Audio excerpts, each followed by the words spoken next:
Салата Джафери го врати предмет под одлуката на ВМРО ДПМН за формирање анкетна комисија за работењето на СЈО.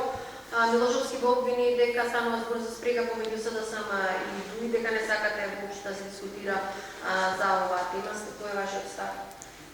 После неуспешниот обид од страна на ВМРО ДПМН да буквално ги спречи и ги уништи предметите на специјалното јавно обвинителство, гледаме евидентно е како расте паниката во ВМРО ДПМН.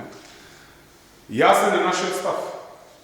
Има можност пратениците од ВМРО ДПМН на секој 6 месеци специјалното јавно обвинителство доставуваше извештаи до собранието.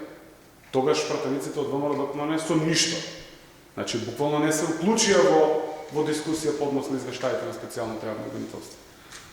Ве уверувам дека ова е уште еден, ќе повторам, очаен обид од страна на ВМРО ДПМН на некој начин да се обиде да си го амнестира криминалот и криминалците во нивните редови. Нема да успее до тоа. Јасна е намерата, јасни се нашите црвени линии. Секој кој што се огреши пред законот мора да одговара. Тоа важи и за ВМРО ДПМН, тоа важи и за секој друг.